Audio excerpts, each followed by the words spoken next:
Longtime listeners to this show will know that back in 2021, we made an episode that we called The Weight of Love, about weight and body size and how they impact our romantic relationships.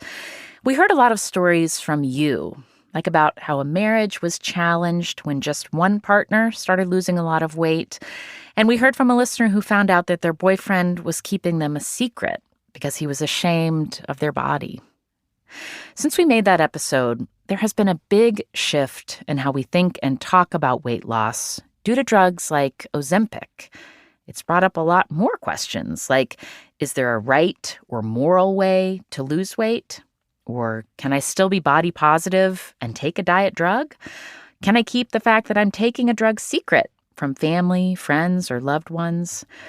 So we thought we'd re-up that question to you, our listeners, with that in mind, to see if there was more you wanted to talk about in terms of body size and love, and to play your stories and questions to a panel of experts. That's what we do in this episode. You told us about the drugs you've been taking to lose weight. I've been on Ozempic since April. It is now September, and I've lost 30 pounds. I started taking Wegovy soon after the end of a long-term, long-distance relationship. And some of you told us about how changing your body came up in the bedroom and in dating. When we initially started dating, all of the loose skin I had as my body hadn't quite kept up with all the weight loss was a little hard for him. Like, I can either be fat and all that comes with that, or I can be a strong woman and now suddenly I'm like disgusting in a different way. Like I'm manly, I'm intimidating. This is Death, Sex, and Money. The show from Slate about the things we think about a lot and need to talk about more. I'm Anna Sale.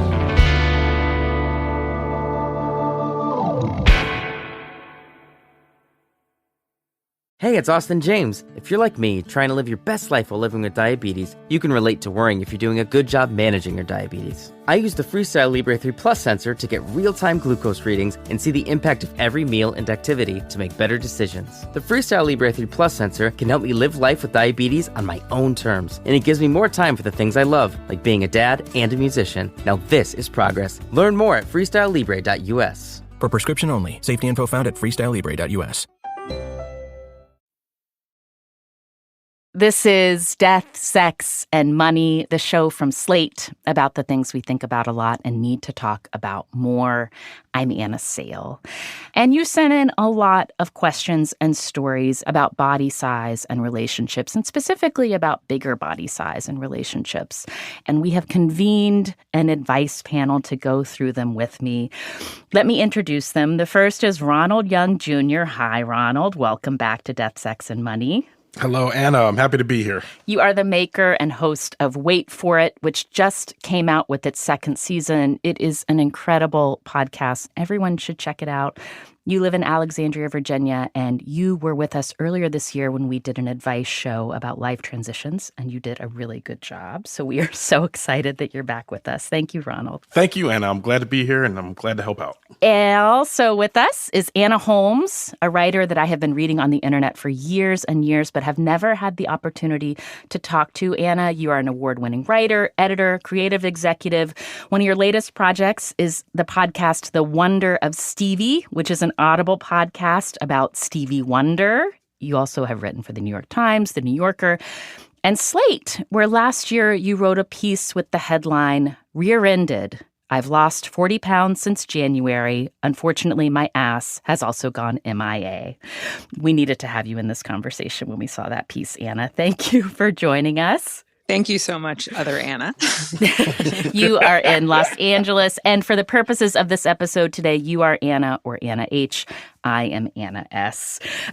Finally, our third guest is Jill Lewis, who is a professional therapist who specializes in eating disorders, anxiety, depression, and all the ways our feelings about body size can show up. She is based in Atlanta, and sees individuals and couples. Welcome, Jill. Thanks so much for having me.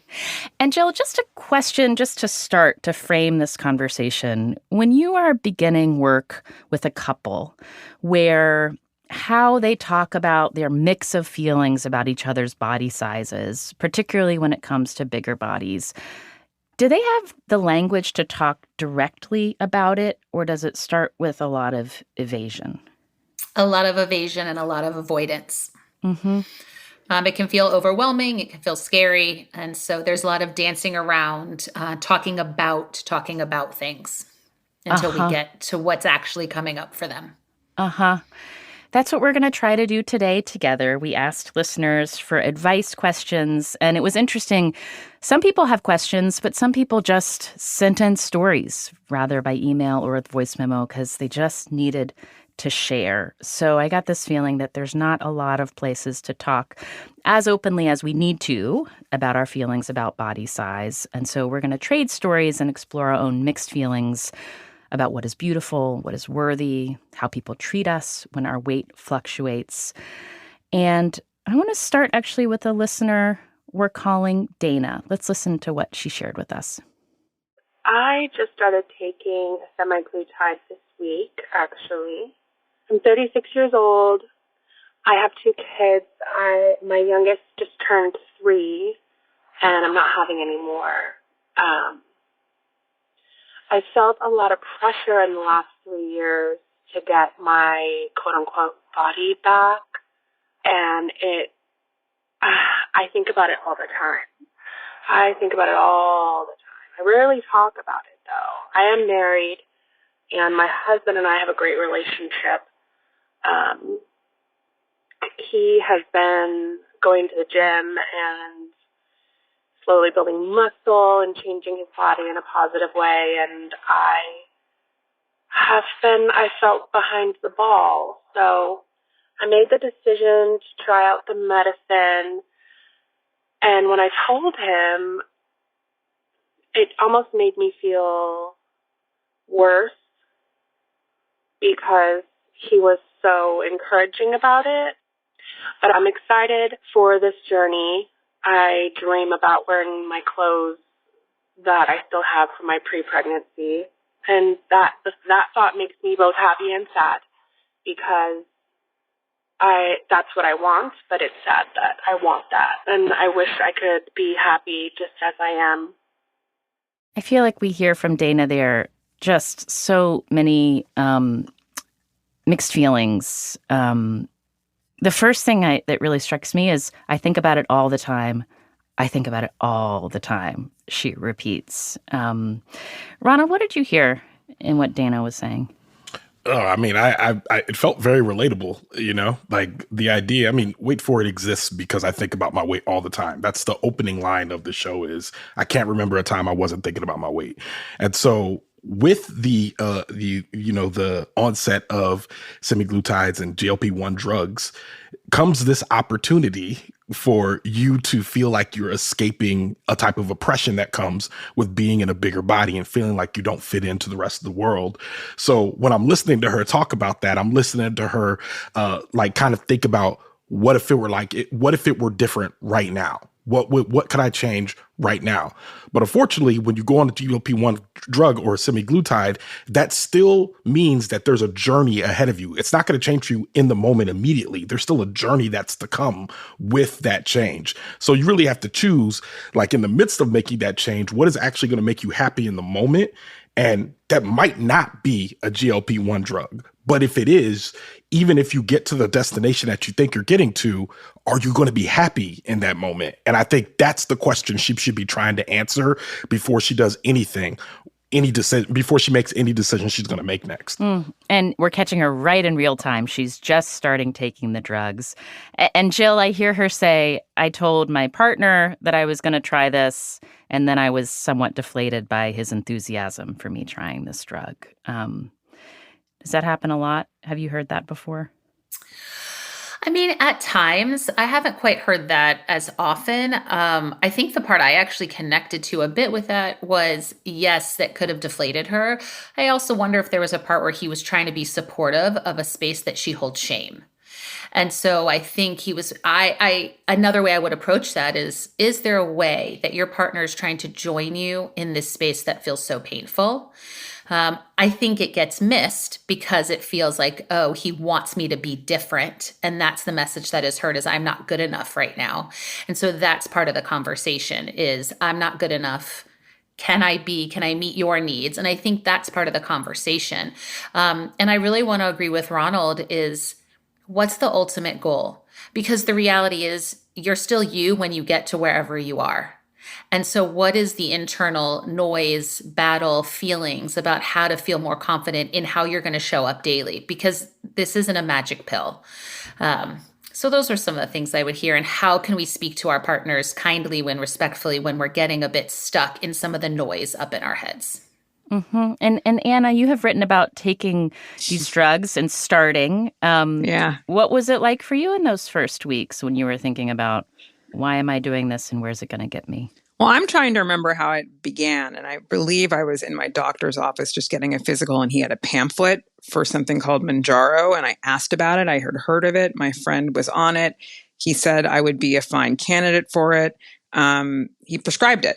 And I didn't hesitate about taking it. Well, the only way in which I hesitated is that it's very expensive. Mm-hmm. And so I was committing to a certain kind of financial burden by agreeing to take it. But I didn't really question so much my desire to lose weight or what I might feel like once I had lost some weight. I had been thinner earlier in my life. I knew what that felt like. I knew what it felt like to feel more confident in certain clothes that I couldn't fit into. I had saved a lot in the hopes that I could fit into them someday. But, it's interesting because I think it's important to think about how might you feel during the journey of the weight loss and once you reach that destination. But one thing for me that was unexpected, even though I had read about it, was what my drug, Mounjaro, did in terms of how I thought about food, because I stopped thinking about it so much. That silencing of this inner monologue around eating and then therefore around weight was very, very, very freeing. Because even when I was thinner, I thought about food a lot. And I thought about what it meant to eat certain types of food or certain amounts of food. And again, I can't speak for anybody else, and I can't speak for the whole class of drugs that, like Wegovy, Ozempic, et cetera. But with Mounjaro, it silenced a monologue in my head that was incredibly freeing and made me realize just how much I thought about food in ways that felt obsessive. Mm-hmm. The one other thing I heard as somebody who's had 2 babies and is in my mid-40s now is I heard this desire from Dana to return to a pre-pregnancy body. And so I also wonder if sometimes our discomfort with aging gets wrapped up into how we might want to manage our body size. Jill, you're nodding your head. Is that something that you sometimes talk about with clients? Absolutely. I can connect to in my 40s and have 2 small children. I think there's a lot of confounding factors. One is there is no pre-baby body. Like that doesn't, yes, it exists, but we're not going back there. We are absolutely different people. We're different humans, especially after giving birth. Everything inside of us has moved and shifted. And I'll speak for myself. Having children is now my priority, and raising my children. Now, taking care of myself in order to do that well is key. And so what that looks like is crucial.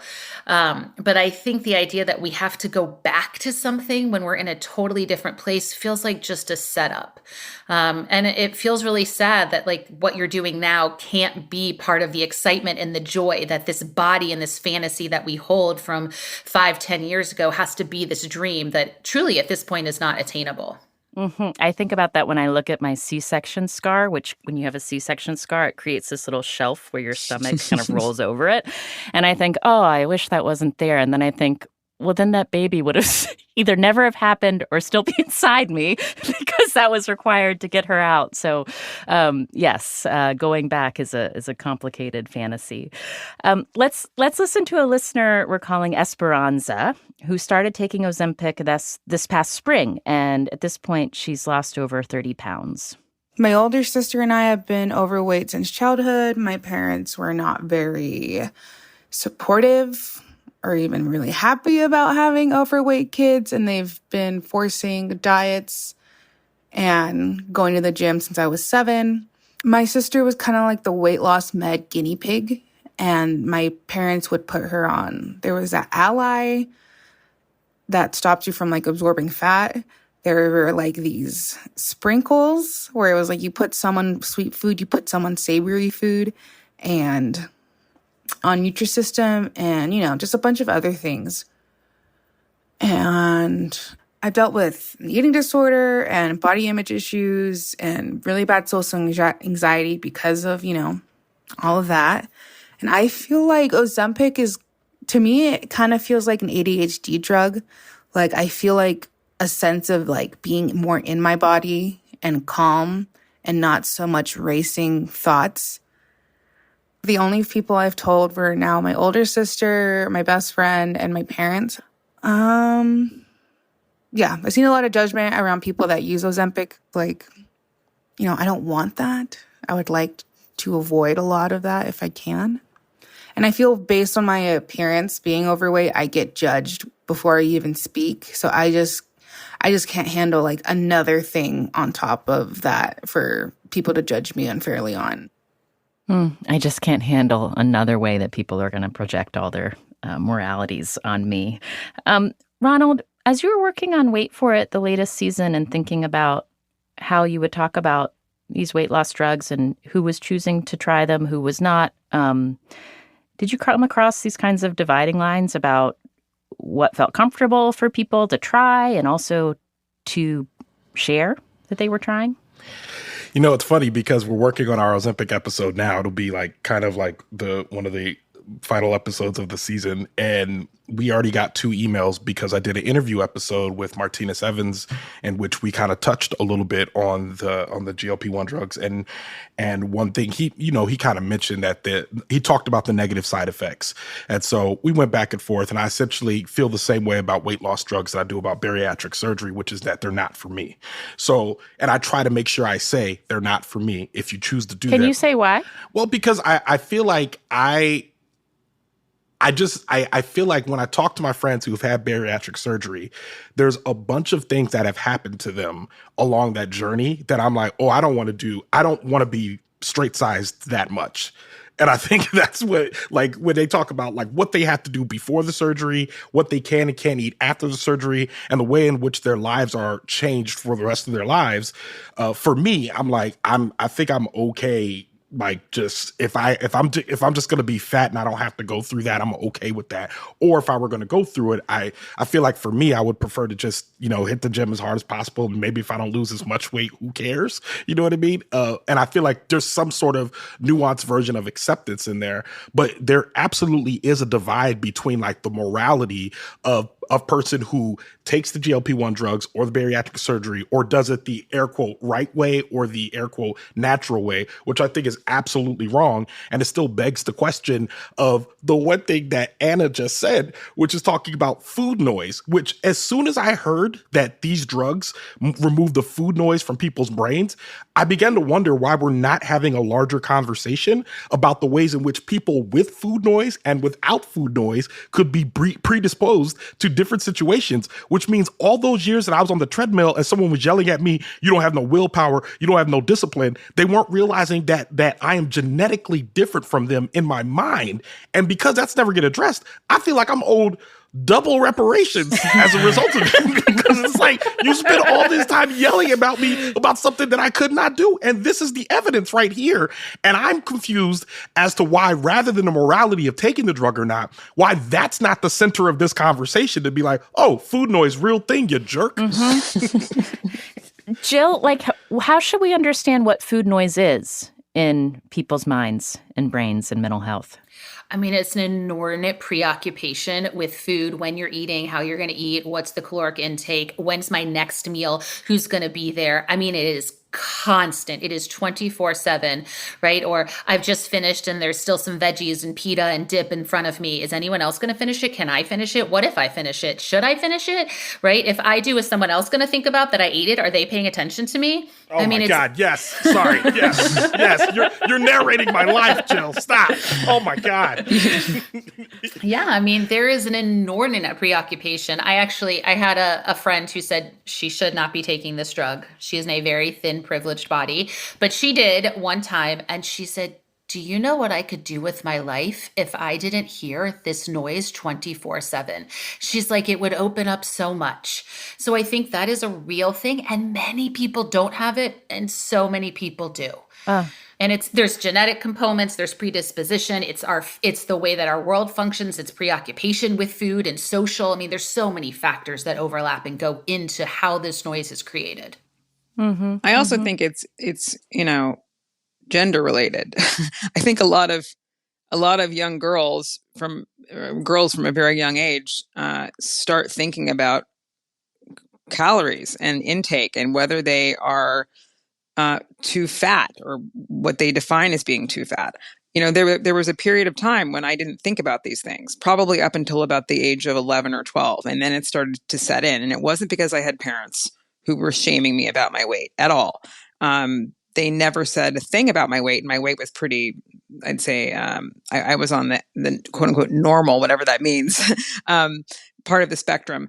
But society and expectations about what is considered attractive, who is considered attractive, femininity, etc., I think have a lot to do with at least the food noise that I experience and that I experienced. I actually had an experience with food noise last night.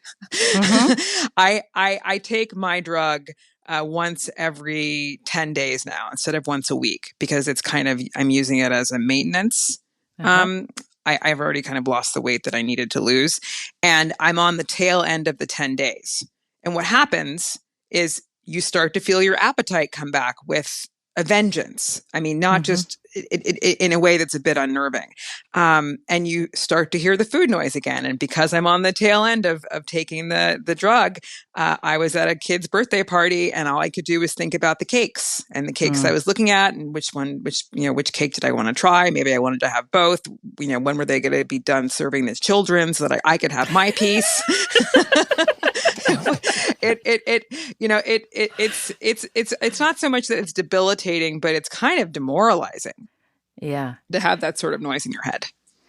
And to feel it creep back up, like the tide is rising again. Yeah. That's interesting. Well, speaking about the way that we feel attractive to other people, let's listen to Julie's voice memo. She sent in a story about what's happening since she's recently opened up her marriage. I'm overweight, always teetering between overweight and obese on the charts. And my husband is of average weight. He's incredibly attracted to me and repeatedly tells me so. He gets annoyed when I'm bad at taking compliments because I always think, I'm glad you see me that way, but I don't feel attractive. In my life in general, I'm a confident person now, and I don't think about weight much. The big exception is if I try to look sexy or in bed. For many reasons, my sex drive with my husband is very low, and we have an affectionate but not very sexual marriage now. So a few years ago, we decided to open up our marriage so that he could satisfy his sexual needs with someone else, and I could seek out sex or a relationship with a woman if I wanted to. I'm bisexual and have known since my teens that I'm much more attracted to women than to men. This change has been wonderful for our marriage. He's no longer as unsatisfied, and I no longer feel as guilty. However, I haven't acted on this wonderful free pass to sex with women that would have thrilled me in my 20s or 30s. I feel kind of bad saying this, but I'm not very attracted to women who are as overweight as I am. And I'm also not sure if I'm attracted to women as old as I am. I feel like the only way that I would seek out sex with women is if I lose weight and feel better about the way I look, both because I don't enjoy sex when I feel so unattractive and because I don't believe that a woman I'd find attractive would be attracted to me at this weight. This is kind of depressing. And I know I should seize the day, especially since I'm just going to look worse as I get older. I know I have a lot of internalized fat phobia, but awareness doesn't seem to lead to eradication. Julie presented us with a lot there. Who has something they want to respond to? There's an episode of Wait For It, which I don't want this whole episode to turn into me referencing episodes of Wait For It, but We'll do a there's listening a lot of guide overlap in the here. show notes, Ronald. Okay. There's one in particular where it's when I'm talking to my then college, I wouldn't say girlfriend, but we were connected, and I was talking to her at the time, and basically we get to this scene at the end where she kind of reveals that she's not attracted to fat men, therefore is no longer attracted to me. And every time I hear a fat person say that, it's always, I feel like there's a level of internalized fat phobia where I'm just like, you got to be bombarding yourself, interrogating yourself, like getting deep in there to say, now, wait a minute. How can I expect other people to be attracted to me? How can I expect that when I'm putting back out in there that these people are not attractive to me whatsoever? Now, I know that there's a default when it comes to attraction. Like, you can't help who you're attracted to in a lot of ways. But I think a lot of that is also influenced by the media that we consume, by the messagings that we're getting from books, magazine, television, and movies. Like, all of the information that we're taking in is really informing what we think is attractive and not attractive. So my question to her would be, like, what images are you taking in, and how can you change those images, especially of yourself, so that if you have a better self-image, would that impact how you're looking at other people as well? Because fat people are attractive. Like, fat people are attractive, and plenty of people are attracted to fat people. But there's this messaging that goes out that talks about... Jill just raised her hand. It's also, but there's this messaging going out that says it's not okay. Sorry, go ahead, Anna. No, I was gonna, to kind of pivot off what you're saying. Well, I have my own experiences with being fat phobic and dating, but I don't think that it's helped by dating apps, because you make an immediate decision based on what someone looks like as you swipe right or you swipe left. And in the old days, when I was younger and you met someone in real life, you were more, at least I was more likely to be attracted to who they were as opposed to what they looked like. And it's really, I have a lot of feelings about dating apps, even though I use them, and about weight even. So it feels like we just live in an era where fat phobia has become even more toxic with regards to who we choose as partners or who we choose to pursue as partners, whether that's sexually or romantically. Jill, you might not have a very easy answer for this, but say I had a desire to reprogram the way that I thought about bigger bodies, my own body and its attractiveness. Like, if somebody has that intention, how can you begin that work? So the actual first thing that I would recommend, and maybe others would have a different thought about this, is I would go buy clothes that fit. I think that it is so painful to get dressed every day and be like, I have 3 options, or these are going to feel tight. Like, what if you had to sit in a meeting for 8 hours that day and your pants felt tight, or it felt schlumpy and it was baggy and you didn't feel good in it? And I think there's such a thought process. Well, if you're bigger, or in a fat body, I need to cover it up. And that's BS to me, right? Like, we get to show ourselves, but there's such a notion as I shouldn't be seen. I should take up less space. I should cover myself. So if there's an opportunity to wear clothes just from the get-go, so you can feel comfortable showing up every day to do the next level of work that you would need to do, that's the first step. Is walk out of your house, put clothes on that feel good. And if they're a size 12, great. If it's a size 20, amazing, right? I think there's so much judgment and internal shame about, well, I have to buy a bigger size. Cool, buy a bigger size, right? So that would be my actual first thing that I would recommend, is when you are going to show up to do the work, have clothes that fit you and feel good on your body. Mm-hmm.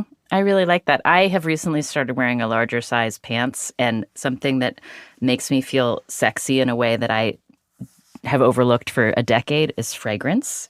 And just doing a little fragrance while I'm wearing my new pants. I'm like, oh, now I move into the world with a little more confidence and a little bit more like, are you going to notice me kind of energy. Does anybody else have anything they want to add? I think the only other thing I would add is like, if you think about, like, especially if you're a fat person, if you think about fat being a part of the package when it comes to your attractiveness, like if you think about, which is I know is tough for people to think about because they're normally trying to run away from being fat. But if you are fat and you think about the fat being a part of the attractiveness, it will inform then how you present yourself and clothes that fit and all that. You would not be trying to hide parts or wear things that were, quote, more flattering. You would say this dress fits and it makes me feel good, or this shirt fits and it makes me feel good and I want to go out in it, and all a part of me is a part of the package. So the truth is, if you don't want someone who's into that package, then you don't want to be with that person anyway. If they're not into you, you don't want to be with that person anyway. So I think just embracing that fat is a part of the package when presenting yourself forward.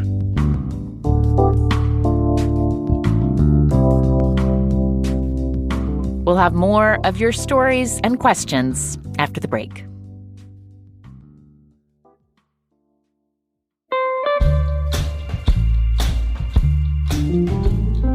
So many of you sent in stories and updates about your changing bodies. And one came in just as we were putting the finishing touches on this episode from a listener named Shay. Shay was diagnosed with an eating disorder a few years ago. She restricts how much she allows herself to eat. But she told us she's not underweight. Her body doesn't look like what people assume an eating disorder looks like. So she often feels more alone with her relationship to her body and her eating disorder. One thing I was telling a friend was like, if I could just like give my eating disorder, like, because I love that movie. Is it Inside Out? Is that the one where they have the emotions? Yes. Let's name your ED so we can just, when she's talking, oh, I hear you. Exactly. I just want to like put her on a couch, like give her a juice box or a glass of wine and just like chill out, because it's always going to be with me, but I don't want it to like be my everything. I talk with Shay in a Slate Plus episode that we're also dropping today. You can hear about how her relationship to her body and food fits in with her work as a reproductive health educator, and how she's preparing for the holidays at home, and if a family member says something that just is the wrong thing to say about someone's body. We make these special Slate Plus drops to try to encourage you to join in with your fellow listeners and support our work at Death, Sex, and Money. And in return, you also get ad-free listening to our show and all the podcasts that Slate makes. Go to slate.com/DSM Plus to sign up. Or you can also sign up right in Spotify or Apple Podcasts on the Death, Sex, and Money show page. Thank you. I think you're going to love getting to know Shay.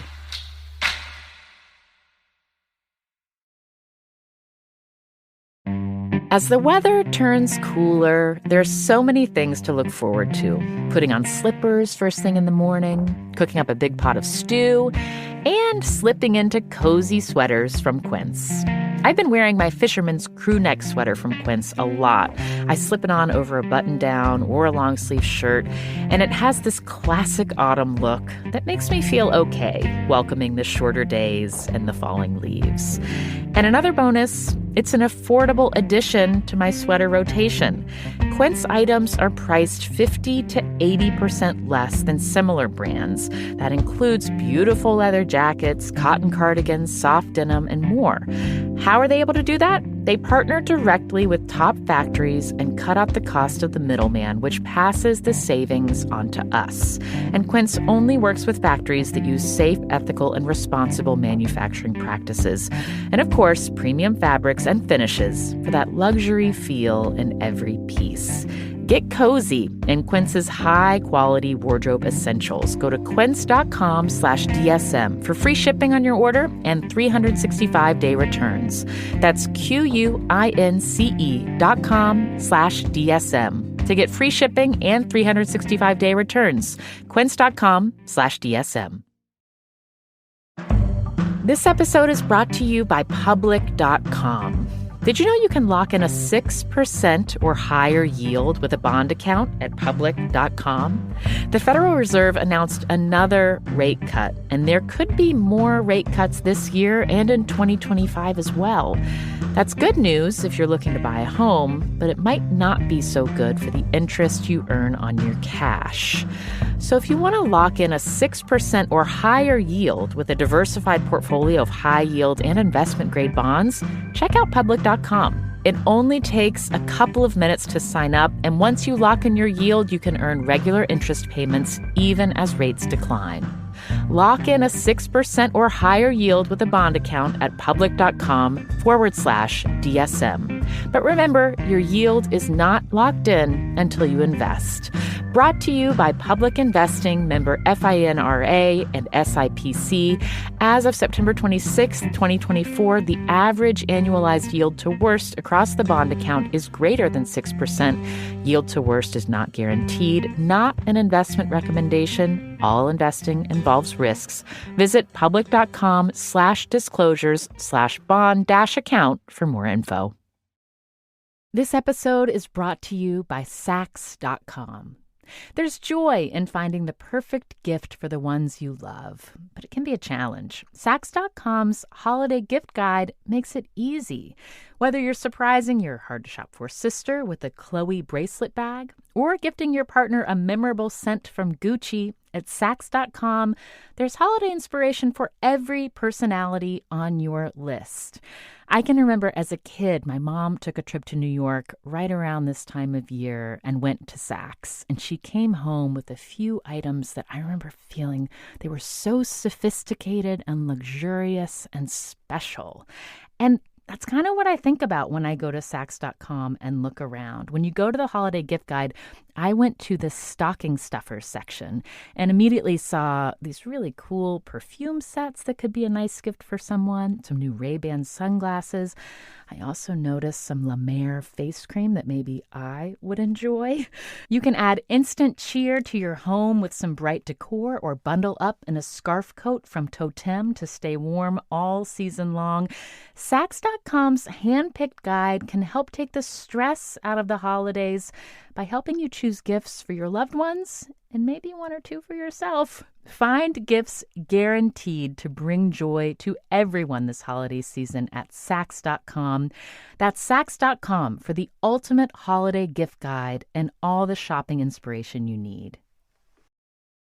We have another question from a listener about online dating from a woman named Cece, who we're calling Cece. She's in her early 30s, and after a long-term relationship, she started to take Wegovy and lost nearly 150 pounds.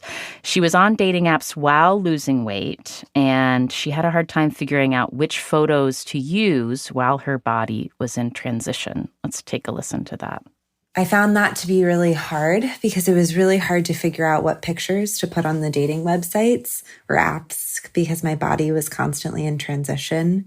I would wonder, should I put on this photo from 10 years ago that more accurately reflects what my body looks like now, or a photo from 4 months ago that doesn't look anything like me anymore? And what was really, really hard is that the quality and quantity of responses during online dating would increase as my photos started looking slimmer.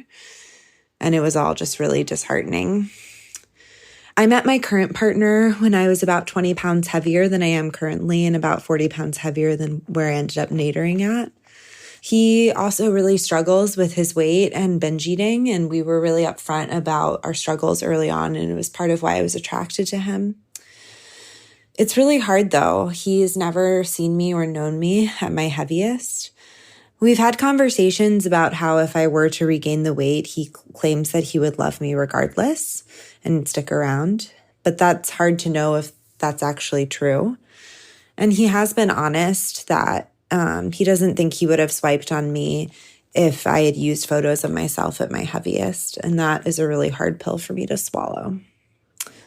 I don't know if I'll ever regain all of that weight again. I worry about it. But I worry more about the space that eating took up and the weight took up in my mind than about the actual physical reality of the weight. But it's hard to disentangle that with my love life. And I wish the two could just be separate. I think what Cece is talking about here, do you really know me if you haven't seen all of the versions of bodies that I've been in? And would you love me? That question is really interesting. Jill, you're nodding your head. What did this make you think about? Well, first Ronald had a reaction, so I was curious about it. I'm a group therapist, so I'm always looking at what's happening in people's reactions. So actually, that's what I was holding, but we'll get to that in a minute. I think that's real, right? There's a part that, am I good enough? Can you love all parts of me? Can you see all parts of me? Can all of me be held and tolerated? And I think there's actual validity to 100% of what Cece was saying, because I do think there's a lot of larger bodied women and men who I think there is less opportunity and people do swipe less. And as in the dating world, I've seen it, I've heard it. But I think the part that I was connecting to most, which, and also with the last caller as well, is your own ability to be okay with where you are. If we are depending on someone else to love us, to nurture us, to fill that part, we're always going to be empty because nobody else can do it. So to me, if she can say, all right, if he's going to be with me or not be with me, like right now he's with you and the relationship feels good.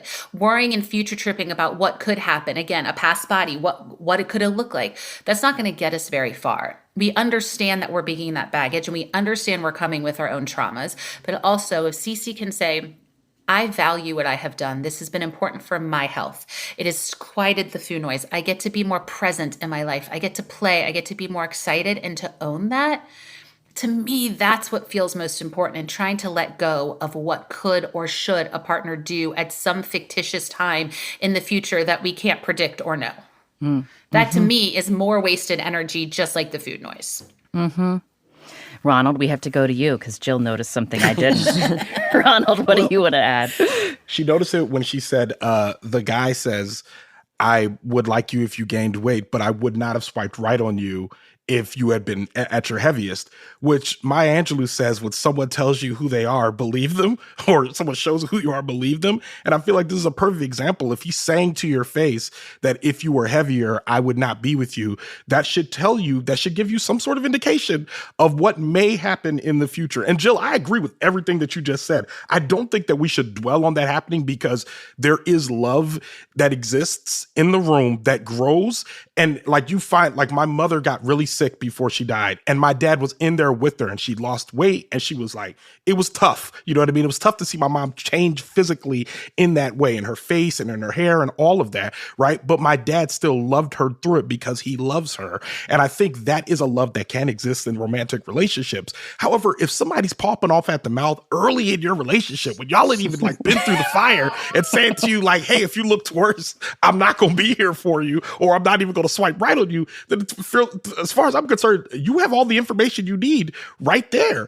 And if you're looking at dudes that are showing up all of a sudden, now that you're getting thinner, you should be interrogating those dudes in their past choices and say, hey, so what type of women do you like to date normally? Like, what does that actually look like? I'm not saying that you have to make every decision based on that information, but you should take it into account and hold them accountable for this information as you move forward. I don't know. I think, okay, as someone who's on dating apps, actively dating, I think that is a little, that's not a little, a lot difficult. For example, I definitely get more attention now than I did when I was 30 pounds heavier. I put pictures up of myself that I wouldn't have put up when I was 30 pounds heavier. I alluded to my weight in my profile a year and a half ago by saying that I was someone who had thighs and an ass. That was my weight. I don't know though that in the beginning of a dating relationship, I would tell a man that I had taken the drugs, or I would interrogate him as to what sorts of body types he liked. Now, if he offered up that information and he told me that he liked women who were a size 6 and not anyone who was over a size 12, I would probably be pretty terrified that if I gained weight, I would be rejected. But I don't know that I could bring it up preemptively. And as someone who has been with men who have rejected me as I've gotten bigger. It's also a really sore subject. Mm-hmm. And we also don't know if this is a conversation that started because Cece wanted to kind of check her own feelings of insecurity, how he made that observation. Can I add something? Yes, please. So there is a theme that I've heard from all of these callers. There's a lot of self-deprecation and a lot of self-hating. Yes. And I hate to say this, but that is unbelievably unattractive, right? So you could have any size body, but if you are constantly self-attacking, putting yourself down, right? And one of our callers, when the husband was like, "You're so attractive, I love your body," and she's like, "No, but I don't," right? That doesn't bring connection. That doesn't bring closeness. That pushes people away and causes distance, right? So there's so many things that go into, people just interpret that it's about the body. But the body ends up being the excuse and the protective mechanism for all the internal stuff going on. I live in a fat body, but I'm very confident and I wear clothes that fit my body and I show it. And my body is just a part of me, similar to what Ronald was saying earlier. So I think if the self-attack and the self-hatred, if those parts can get worked on, you actually are significantly more attractive to yourself and then to the world. And then it's not necessarily a blame of like, they're hating me because of my body. No, they're not seeing you because you're hating yourself. So I think that is a really important factor that has to go with this, is it's not just the body. It's how you as the person are showing up in this world due to your own hatred and self-loathing and self-attacking. Jill, can I ask you for you, has that confidence been part of you as you move through the world your whole life? Or is it something you intentionally built? Because I think many of us have all sorts of things that we say that are really cruel and undermining to ourselves.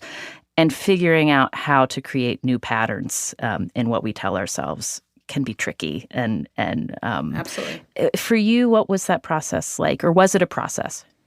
It was both. I mean, I've always kind of had a bit of I'm from the South, but my family's from the North. So I've had a New Yorker kind of attitude most of my life, as people like to joke and tease me.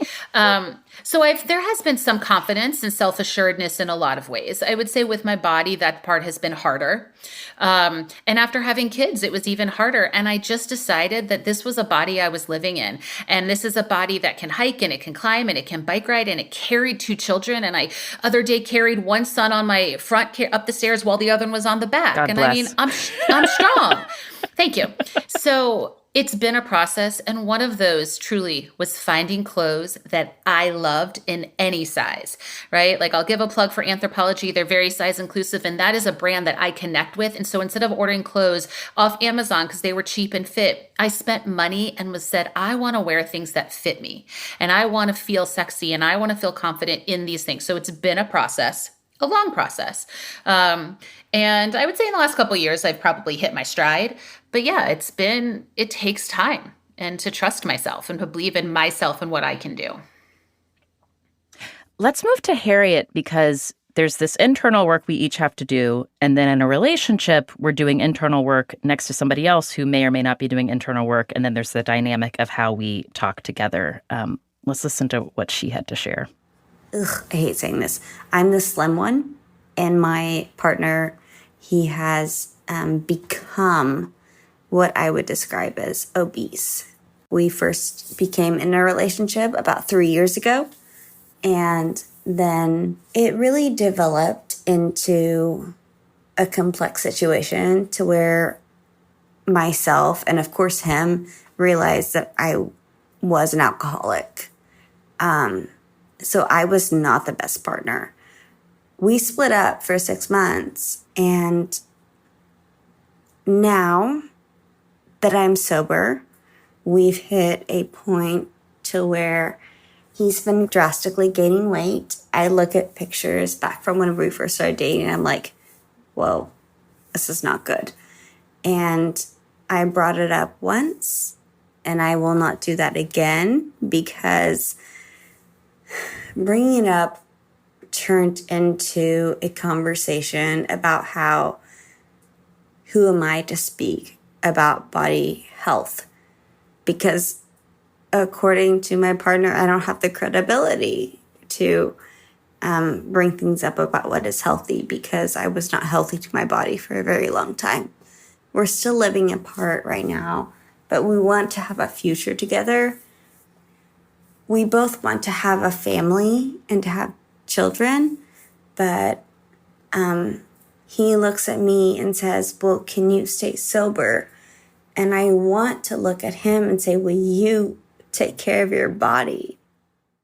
Ronald, do you have something you want to say? I'm sorry. Oh, man. My friend said to me once, it's not, people aren't toxic, but people create a toxic dynamic. And I would say that this is a toxic dynamic, because those are two questions that should not be facing each other. Like, as I'm asking you a question, you're asking me that question, especially if the stakes are the relationship.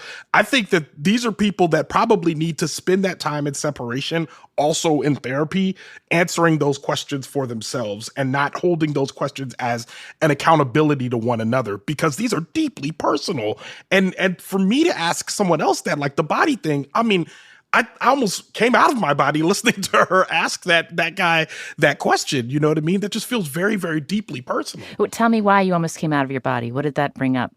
Because I think I remember something that always stands out to me is I was going to Mexico to officiate a wedding. And I remember I was just talking about going to Mexico and all of that. And for some reason I was talking to the bride and I was like, and I mentioned something, and this was years ago, but I mentioned something about getting in shape and like, you know, getting ready to go to Mexico because I want to look good in the pictures and all that. She goes, well, maybe you can make our wedding a goal for you to lose a certain amount of weight before you get there. And I remember at the time being like, yeah, maybe I'll think about that. But over the years, as I've like dove into more body positivity, that question has made me angrier and angrier. And maybe that goes back to our first caller when we were talking about the idea of that encouragement in this space, where it's just like, well, now that I've said it out loud and I'm like, hey, I would like to lose some weight, and someone a little too enthusiastically says, yeah, you should lose some weight. Like there's like now wait a minute, now I'm offended that this thing was said. You know what I mean? I feel like this is somewhere around there where she's like now weaponizing it as a defense mechanism for her sobriety, which is something that she should address. And if he wants to, his body, which I think is tough to equate when it comes to addiction, like, and especially I know we talk about food addiction and all that. I understand that is a category of addiction that people talk about, but we have to understand that when we're talking about this type of addiction behavior, to conflate the two and equate the two feels like a dangerous game they're playing here. Anna, you alluded a little earlier about thinking about kind of the difficulty of food and how we eat. Like, what did you make of the way that these two things about being sober from alcohol and taking care of your body, how this has become a thing that they sort of compete on in their relationship? Well, I think it's totally unfair, and I agree with everything that Ronald just said. Basically, is the summary. I think that it is a defense mechanism. I think that it's unfair to conflate the two. I have, as someone who has food issues, not so much alcohol issues.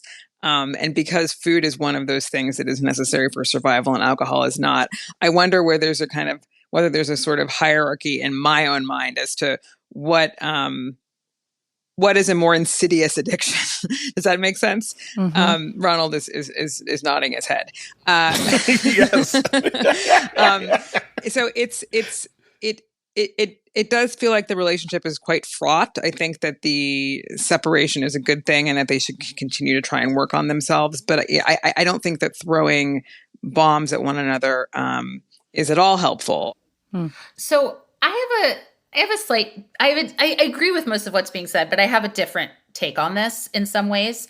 I think if someone gains a significant amount of weight, it is very hard to say something. But if someone came in to my office and had lost all this weight and appeared either anorexic or underweight, we would say something, right? Yes. So we would. But if someone gained a significant amount of weight, people don't say anything. And so I do think There is, listen, the language that has been used, I don't think is helpful. I do think the separation feels necessary. And I agree with Harriet, I would stay separate for now. And I don't think if someone asks a question to gaslight someone and then say, well, what about your addiction? That doesn't get us anywhere, and that's not helpful, and we're not listening to one another. However, if you have a partner who has been drinking and you say, hey, you're drinking a lot, you're affecting our relationship, there's permission for that. And so if someone is continuing to gain weight, there might be something going on. And to be able to find a way to have curiosity about it, to have care around it, to notice how it's impacting their life in some way, I think we have to find space and room to talk about it. Because I think for the most part, we're not allowed to. And as someone who many times people have said to me and commented on my body and commented on how much weight I've gained, right? I think we have to find a way to have the conversation, because for many, they are binge eating. They're using food to cope. They are stuck in some cycle that feels harmful. So I do think we want to find ways that the conversation can be more accessible rather than shaming. And it's going to be shameful no matter what. I think we have to know that from the get-go, and then being able to find ways to come together, not in the language that was used here, but in further conversation. Yeah, you're making me realize when I was listening to Harriet's conversation, like the but what about you? Like that thing. I think we've been talking about it about when it comes to how we talk about each other's body size. But like, I am a spouse who sometimes does, but what about you? When I feel attacked and lash out because it's lifting up uncomfortable feelings. And I think that is something that you're making me think about, Jill, is like, what is happening at the root of these interactions where they're lashing out at one another? And it seems like they don't feel individually safe in this relationship. And so they're kind of sparring as opposed to saying, I'm changing, I'm not sure if you're changing, or I'm afraid you're going to change back, and I feel, vulnerable, et cetera. And I guess that I have one more question for you, Jill, before we go to the next story. And that is, when you are in a relationship and something significant is changing with how you live in your body, whether it's that you've gained a lot of weight or you're losing a lot of weight and your partner is staying the same, or you've given up alcohol and your partner is still enjoying alcohol, like, what are ways that people who want to stay together can figure out how to maintain closeness when something fundamental is shifting? My very short one-word answer would be communication. It would be talking to one another, and not from, I think what I was hearing with this conversation was there was a lot of you and attacking, right? Here would be is, hey, partner, I'm noticing it's really hard for me to stay sober or to want to socialize when you're drinking. That is hard for me.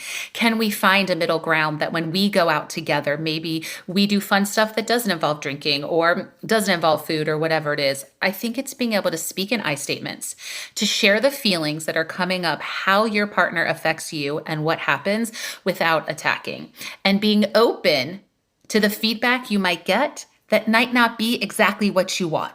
But how do we sit in compromise, in engagement, and to hear one another? And if the goal is to stay together and the goal is to be with each other, then we do have to tolerate some discomfort in our body when our partners share things that we might not like and we might not want to hear. And we really wanted them to say it differently and do it differently. But truly, there's so many people that don't communicate because they're fearful of what someone's going to say.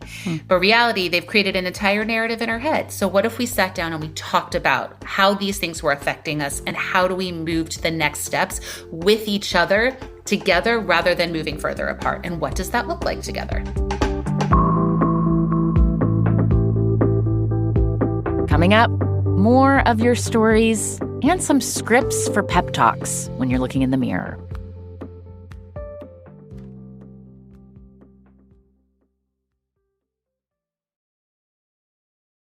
You know when you discover a new binge-worthy show or a song that you bump on repeat and you have to share it with your friends? That's what it can feel like when you discover Mint Mobile offers premium wireless for $15 a month when you purchase a 3-month plan. Slate's president, Charlie Kammerer, is using Mint Mobile, and he thinks the Mint Mobile deal is amazing. He tried out the $15 a month deal and is getting unlimited talk and text over their 5G network at literally a fraction of what he was paying with someone else. And they let him use his existing phone, and he didn't have to change his phone number. All plans come with high-speed data and unlimited talk and text delivered on the nation's largest 5G network. Use your own phone with any Mint Mobile plan and bring your phone number along with your existing contacts.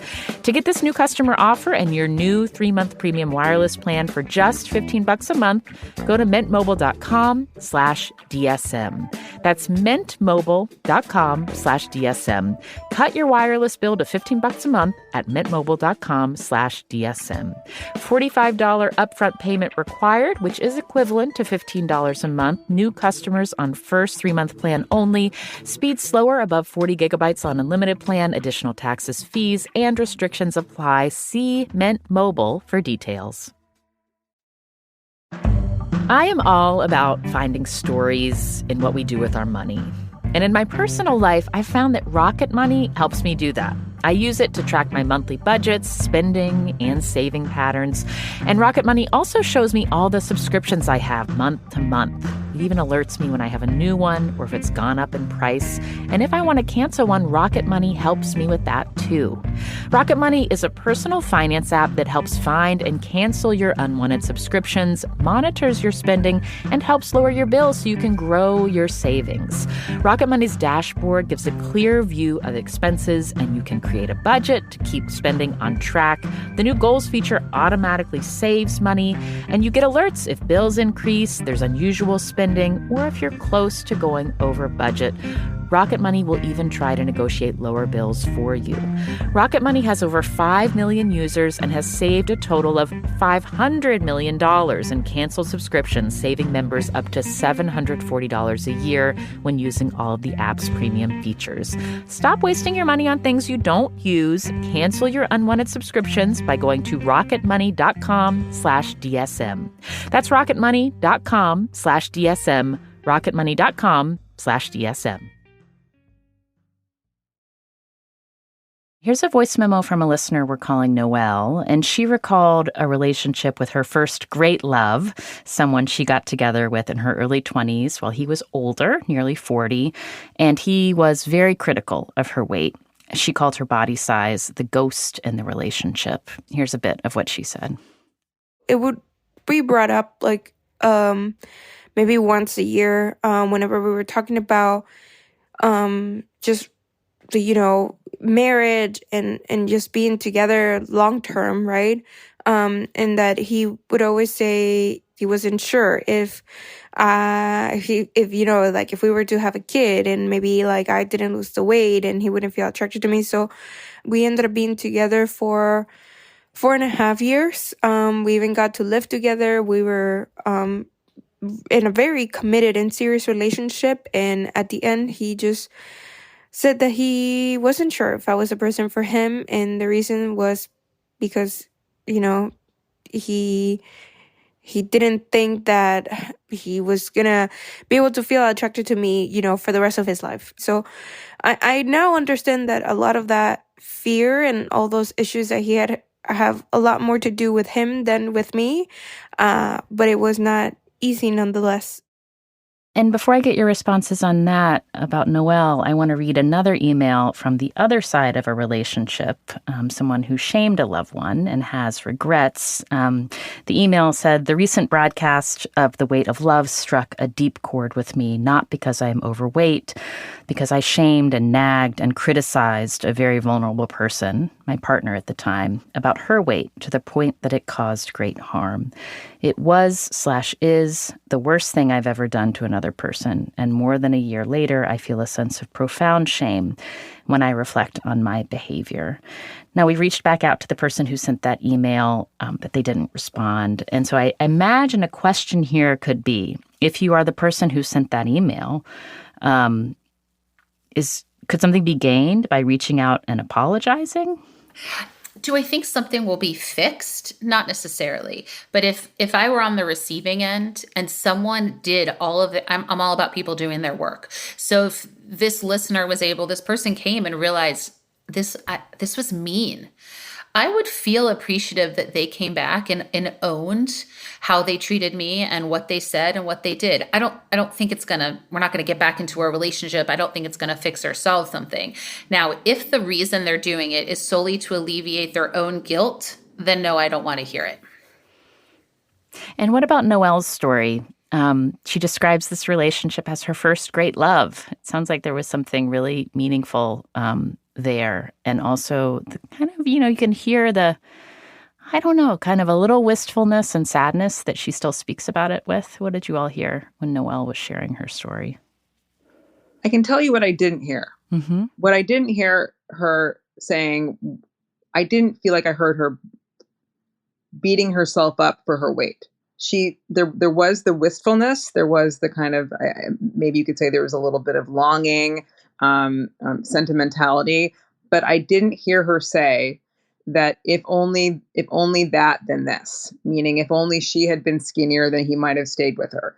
Now that she might feel that, and she may have just not articulated that, but there was something that was very, I was very impressed by that, because as someone who has felt that men have rejected her because of her weight, meaning me, that would leave a really sour taste in my mouth. I felt a measure of confidence in her storytelling, and I'm not sure whether Ronald or Jill, whether you heard that or whether that's me just being hopeful. But I was impressed. I was impressed by the way that she told the story and the way she held room for herself. Mm-hmm. Yeah, she told it was his issues. They weren't her issues. Yeah, exactly. Yeah. I want to bring in a story that we got from a listener where it wasn't necessarily about eating and body size in the ways that we've been talking about it, but from muscle mass, working out. And here's a story from a listener we're calling Huey. This came in as an email, and our producer, Cameron Drews, recorded the voice memo. I've been in a 3-year gay relationship that ended recently after an argument incited by changes in our bodies after anabolic steroid use. We each find larger athletic bodies more attractive, but we also recognize there's an insidious pressure among gay men to achieve a particular physique. Before starting steroids, we spoke for months about whether we were doing this for us, in a positive, self-affirming, excited way, or for them, in a more anxious, caving to pressure, and probably long-term unsatisfying way, which in hindsight, we never quite resolved. A cycle of steroids is 3 months long, and it was stressful. We were eating until we were sick, and spending more time at the gym, with less time for each other and our lives. Our bodies took up more of our conversation when we were together as well. The changes in my physique were more noticeable than his. This shifted our sexual dynamic, which was exciting at first, but I think was sort of unmooring for each of us. He admitted he was jealous of our different outcomes, and I had trouble convincing him I still found him attractive, while I could also see that his changes weren't as dramatic as mine. In the end, during one of these arguments, he said he couldn't see me anymore. Achieving the body I wanted has contributed so negatively to his self-image and the more nebulous pressures we both felt going into it. It's made me more conflicted about my choice, and I feel it turns queasy and still excited about my body as a result. Cameron did a great job reading that, I think. Let's see. We could talk about steroid use and trying to have the perfect body. We could also talk about what it is when you and your partner embark on a body transformation project together and you have different results. Jill, is that something that you've seen among couples that you've been with? Yeah, I was just feeling a bit sad for the dynamic of what the goal was to be more connected, and in the end, it ended up not leading to that. Again, I think that's why there has to be this trust and this communication in the relationship of, hey, if we're going to do this, or if we're going to talk about this, it's going to feel different. It's going to look different. And there's no way to predict it, but I think constantly being open to what's happening and also paying attention to when people are getting pushed apart, right? When they were saying, oh, now we're spending more time in the gym, or, they're more disconnected. I think it's paying attention to that part. And I also think there is a lot, it happens in men, especially in the queer community, which I think also we really need to acknowledge.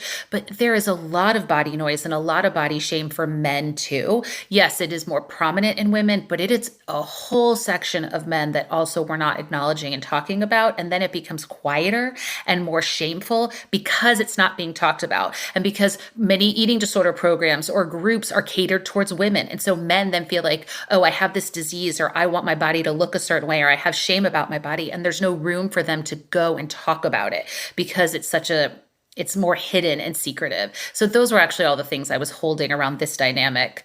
I don't know if I answered your question, but I talk about my feelings, and that's where I was in that moment. That was a good answer. Thank you, Jill. Anybody else have anything you noticed about this listener? Well, I did notice something, but I want to respond to something Jill said. This is just a hypothesis. I know that we say it's more prominent in women, but my thought is that it probably isn't as much more prominent as we'd like to think. Agreed. But based on everything else you said, I think given the opportunity, if men could talk about this more, you would see that body image is a huge issue across like all avenues for straight and cis and straight, cis, trans. All men are having issues with body image in a way that I think that we're not talking about because of the nature of man. And I wish there were more avenues for us to do that, because I think we could see that, oh, so, hey, maybe there's conversations we need to be having more largely about body image that also include men in a way that, you're right, is automatically specialized for women. For these folks in particular, I get sad because you're right. You went on this journey that ultimately brought y'all apart. And I'm not sure what was the purpose of the journey. Bodies change over time, no matter what. Your body is going to change. As you get older, it's going to change. So maybe we have a window of time, between our 20s and 30s and maybe your 40s, where you can, like, I don't know, be in peak physical condition. And when I say peak physical condition, I don't even mean your peak possible physical condition for the present moment, meaning what is your peak physical condition for you at 90? I'm saying peak physical condition for you versus society based on the messaging that we're getting from everyone. And I think if we spend a chunk of our lives reaching for that, what we'll find is in that reach, we will be lacking joy, lacking intimacy, lacking conversation, lacking trust, which is what they just said right here. They said that was happening for them in that short 3-month cycle. And so at the end, even if you get the body you want, at what cost, friends? At what cost? And I think that's something we're not thinking about before we take these journeys. Something I think about all the time, and I'm almost done. Something I think about all the time is that, like, I always think, man, if I were smaller, this, and this would be happening. Well, I lived in a straight-sized body for a long time, and those things that were happening were not happening when I was straight-sized. And I just have to remind myself that it's not like I'm going to miraculously lose weight and then all of my dreams come true. There's a lot of dreams that have been coming true for me as a fat person. And I just have to remind myself that, like, there's opportunities that I've had that happened after I became fat that will not necessarily happen more or harder because I'm now straight sized. And I think that's just not a thought that people are having before they go on journeys like this. And I have a question for you. And yes, as somebody who has gone through a body transformation by using GLP-1 drugs or a GLP-1 drug, did you have anybody in your life who was also doing that at the same time, who you could compare notes with, just to kind of say, like, what's going on with you? What are the upsides, downsides? You know, did you compare outcomes, and did that become a kind of fraught conversation? I had someone who was also on them, she started them before I did. In fact, in retrospect, she probably was one of the reasons that I started taking the Mounjaro, because she was seeing results. She was taking Ozempic. It was never fraught. It has never been fraught. We have commiserated a lot about the reduction in food noise, about all the things that we could have done if we weren't thinking about food. So she and I have commiserated about that. She and I have commiserated a lot about the ways in which the weight loss and the rapid weight loss from these drugs has contributed negatively to our appearance. In what ways? What do you mean by that? Well, I mean, part of what I said in the Slate article that you mentioned earlier was that my butt, as I put it, fell. It lost mass, not just from side to side, but from up and down, and that is something that was really unnerving for me to see that I had no butt anymore. We have sent each other pictures. My friend and I have sent each other pictures of our necks, the ways in which loose skin on our neck has been revealed, or the loose skin on our stomachs, because I guess when you lose weight quickly, your skin doesn't always snap back in the same ways, and I'm not sure whether it ever will. But I have not had any sort of fraught conversations with her. The only things that we've ever really, the only things that have felt fraught are the fact that she has a lot more money than I do, and so the financial burden on her for taking these drugs is not nearly as substantial as it is for me. Money is always there to create the fraught dynamic if you dig enough. Yes. Yep. Absolutely. I before we close, I just have one more sort of basic question, and this might sound hokey, but I'm still thinking about the reprogramming thing, Jill. It feels like you've got it. You have gone. The swagger with which you talk about how you are willing to walk into a room and be who you are in all of your ways. There's so many ways that lots of people can struggle with that. Is there something that each of you have done? Like, say you're in front of a mirror, you're trying to pep yourself up to feel more comfortable in how you're presenting. Like, are there small rituals that you found that are helpful to pull you out of a shame place or a place where you feel yourself kind of pulling back from where you could otherwise be, open to connection? So I have two actually thoughts. That the first is truly sometimes I just have to take a deep breath, right? This might be a day that I've tried on a couple outfits. It's just not sitting. I'm having a harder day. One, I always have a few go-tos that help me feel really grounded. So I'll look in the mirror and I'm like, you've got this. You feel good. And I really do. I take a huge breath. I did it this morning. I'm going to a friend's wedding in a month, and I was trying on, and I put on this dress, and I was like, oh, this is a good one. I like this one. And I really just tried to pump myself up. The other thing is actually the opposite of not doing something. It's I do not walk into a room as a fat person. I don't walk in and say, don't worry, guys, I'm fat. I don't start it with like, don't worry, I know I'm fat. I used to do that for a while when I shifted into a significantly larger body than I was used to. Now I just go in as Jill. I don't need to protect. I don't need to caveat. I'm just showing up as myself, and I don't lead with that. And to me, actually, that's been probably the most helpful. Is not leading with it. It's just showing up in my body and how it is and whatever that looks like. I can go next. When I'm trying on clothes or looking at my body and not feeling great about it, what I tend to do is I tend to pivot to my face, which is not to say that I am critical about my face, but I try and look in the mirror and from different angles and appreciate what it is that I look like, my eyes, my skin, my nose, my mouth, because that's what other people are looking at first before they're looking at my body. They're not thinking about my body as much as I'm thinking about my body. And so if I can, if I can create a space where I feel good in my face, where I'm relaxed, calm, open, smiling, that makes up for a lot of the maybe kind of body shame that I might have. Does that make sense? Yeah, absolutely. Yeah. Mm-hmm. Yeah. I do that glance, hey, Anna. Yeah. Yeah. Jill? Could I add an additional piece to that? Yes. Maybe I can get going to the face, but to me, what I heard though is that my body's still not good enough, and I can't tolerate from the neck down in those moments. So my shift to that would be, okay, Anna, today's a harder day, but these legs, they got you out of bed. They brought you here, right? Your arms, like we're going to go, we'll take a shower and I washed my hair. I don't know, my hands are writing. And to find the ways that your body has actually done these things, because you couldn't have written and gotten out of bed and taken a shower and socialized and swiped on apps without your body there. So those are the ways that if I appreciate the face part, keep doing it, and remind yourself how strong and powerful your body is and what it is capable of doing. For me, I do a lot of trash talking in my head about the people that I'm going to be around. Hater.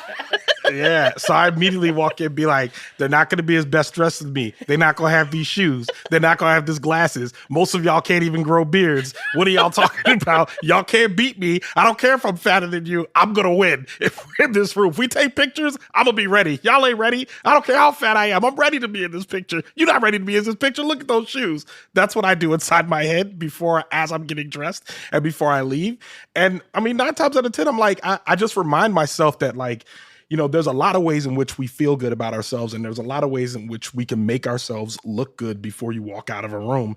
And I just try to take advantage of all of those opportunities.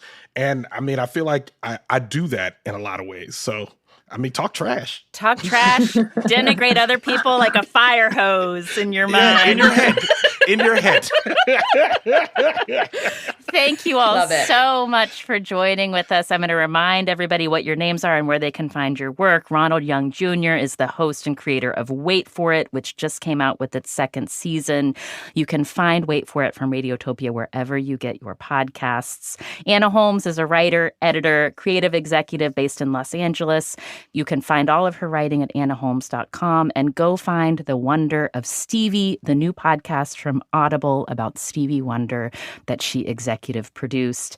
And Jill Lewis is a body positive therapist who specializes in eating disorders, anxiety, and depression, and she is based in Atlanta. Thank you so much for joining with us. It's really great to be with you. Thank you. Thank you. Thank you so much. Great to be here. Thanks for having us.